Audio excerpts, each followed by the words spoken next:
So just an informal chat. As Paul alluded to, Vicky has had a profound experience, really interesting journey. She has consented to be revealed as the patient that Paul referred to in his talk earlier this morning. So let's perhaps just begin by explaining to everybody what your background is and your scientific understanding. Just to see those pictures up there has been really confronting for me because I've never published or done anything on them before. But as I said, I've got a science background and everything, so I thought all the nutrition that was out there that they were telling me was right. I was killing myself at the gym. I was there 6 days a week and I wasn't losing weight. So why did you see Paul in the first place? For a sporting injury. I thought a sporting injury. So yeah, I'm talking to him and he's saying to me, I said, I'm killing myself at the gym, you know, I'm doing all this work and everything to lose weight. And he said, stop. He said, go to the gym for your health. Don't go to the gym to lose weight. And he said, have you heard about the low carb diet? And I said, no. So, and then I didn't believe him. I poo-pooed him. It can't be true. I know all the literature out there is all on the low fat. And, you know, and I was doing it all. Everything in my fridge was low fat. No oil was ever in my fridge. So do you think that your scientific background in some way worked against you at first? Totally, because I never actually read any papers on nutrition, so I didn't realise. And then Paul said to me, well, you're a researcher. I'm going to give you all these links. You go out there and you do your research. And I did, and I was gobsmacked. And, yeah. So from all your research, do you remember that one publication or that one thing you saw that was your eureka moment? Big fat surprise. Oh. I read that from cover to cover and then immediately made my family read it. So that, and then I saw a serial killer and then the momentum went on and I watched everything from everybody. And Tim Noakes, I was just like a sponge and I'm still looking at those things, still reading those things. And I'm still gobsmacked that it's not out there. You know, 3 years ago, where was this 20 years ago? I've been a yo-yo dieter my whole life.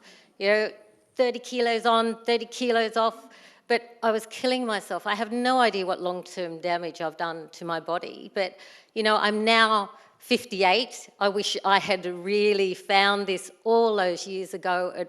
I'm eating amazing food. I have a good relationship with food now. Yeah. So how did that change? What were you initially eating that you believed was going to serve you well in trying to lose weight? Salads, low fat, meat. I never ate fat off meat, ever, ever, ever. So never had butter. I didn't go down the margarine trail, which was a good thing, but there was one bottle of olive oil in my house that had lasted forever. So, I mean, yogurts, all the yogurts were low-fat yogurts. I wouldn't touch anything else. And for breakfast, I would have a big bowl of fruit with my low-fat yogurt on top, and everybody would say to me, wow, that's a really healthy breakfast. I had no idea it was the worst breakfast for me that I could possibly have. So, and a swap over, I was hungry all the time. Mm-hmm. All the time I was hungry. And I'm not hungry now. Did you find that exercising was making you even more hungry? Or you felt like yes. You were calorie counting? Oh, definitely. And when you're eating low fat and exercising 6 days a week, 2-hour sessions, you're even more starving. So it's even harder. But I just can't believe what I'm eating now. And it's really yum. I've had to learn to like butter. I've had to learn to eat fat on meat. Because, 50 years of not touching that stuff. You know, my kids used to say to me, Mum, can't we eat the skin off the chicken? And I'd say, no, you can't eat the skin off the chicken. And now I say, eat more skin off the chicken. So it's a huge, huge difference. So what are your staple foods now? Real foods. If it's grown, I eat it. Meat, yeah, fish, all of those. And I put butter on my veggies. I've never done It's been beautiful. No, veggies taste so much better with So much better with butter on top. And you go to restaurants and it's easy. I ask, you just have to be a bit bold. I want that burger, but I don't want the bun. You know, and I've gone to pubs and clubs and things like that. It's still easy. You just say no. And if friends and family who are the pushers a lot of the time, you know, you can have this, it's just a one-off. Well, I can't. I'm allergic to carbs. That's what I say. Right. They make me fat. Yeah. So I can't go back. So did you start losing weight straight away? From my experiences with talking to people who've gone low carb, females tend to find it more difficult to I was post-menopausal, so the fat was just clinging. Right. But I saw the science and I decided I listened to the process. I listened to Paul. I trusted, because he was just so sure. He was just so sure. This is what you do. And he said to me, you know those blood pressure medications you're on, you'll come off that. You know that reflux you have, you will come off that and as were you well. having side effects from those medications? Blood pressure medications, no, not really. The reflux ones I had to take more and more over time. And am I off my blood? Yes, I'm off all medications. I've got no medications now. I'm healthy. I go to the gym because I like to go to the gym.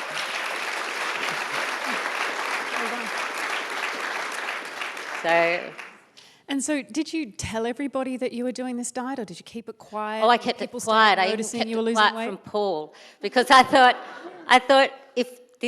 if I fail this one, that's just another one in a long line that I've failed. So I was quiet. But when I was seeing him with my injury, I was asking him questions, but not telling him. You know, I remember, like I said to him, you know, what if I have a sweet if you have a sweet craving on this? And he'd say, you have to suck it up. This is your health. You know, it was just, okay, I can do that. You know, get off this, you know, any sort of substitutes or anything like that. And then people started to notice, because my weight started to, but I was still in bigger clothes, because as you get bigger, you get very good at hiding what size you are. And yeah, the bigger clothes. And then all of a sudden, one day everybody's gone, oh my God, you've lost all of this weight. Well, I went out and got some new clothes and they could see that I lost a lot of weight. What are you doing? I said, I've cut the carbs. And then they said, it's too hard. I can't do it. So you got some tough love from your doctor. What about the people around you? Were you talking to your colleagues, like scientists? Yes, I was. And what was their reaction? I can't do it. It's too hard. I got very much pushback on this, even though they saw the results. So they were concerned that it was too difficult to maintain, or yes. They just thought that there was no science behind it? No, they thought it was too difficult for them to maintain, and which was funny, because whenever I came to work parties and things, I brought my low-carb food, and what gets eaten first? My low-carb food, and they loved it. I fed my whole family at Christmas. For 1 week, 10 members of the family, they brought their packet crackers and all sorts of things. I had to throw them out when they left because they didn't touch them. They ate everything I cooked and made, and it was really good food. So you found that the family have integrated well with it? Have they adopted the same? Yes, they have. I still have a son who's a little bit of a sugar addict, but I've cut him in half. I've halved his sugar. Cut him in half? So he's tall, he's skinny, and he was a massive sugar addict, but now he doesn't drink any of those things, and he doesn't eat all of that sugar anymore, and he actually eats cauliflower mash. Right. Right. So physically, how have you changed? How much weight have you lost? 36 kilos. I've lost 28 centimetres off my stomach. Wow. I go to the gym now, and I do really well at the gym now, and I do that fasted, because I just seem to work out much better fasted. You know, I do some weights and cardio, and I'm doing really, really well at those, way better than what I was when I was starving. And you feel more motivated to exercise now? Oh, definitely. It's fun. You don't feel like it's a punishment? No. Right. I used to go there to punish myself for what I was eating. So now I go there because I enjoy it. It's a good place. So physically, you've changed, and congratulations. Emotionally, how do you feel about this transformation? I'm very passionate about it. I'm very vocal. I'm very vocal at the gym, which they don't like because they sell a lot of low-fat stuff there because I'm pushing eat real food. But I have posted in the gym quite a bit. You know, if you want to know anything about low carb, come and talk to me. If what your trainer's telling you isn't working with their, you know, Carmen bars and things, you know, come and talk to me. And they have. So I'm food coaching a few at the gym now, which has been really good. I get these text messages at all sorts of times. I get sent menus. You know, what can I pick on this menu at this restaurant? And I'll give them a good low carb option. So, and it's been good. So I've got a little tiny mini low carb group at the gym now. Oh, that's fantastic. Well, congratulations. You look amazing. Thank you for sharing your story with all of us. Well done.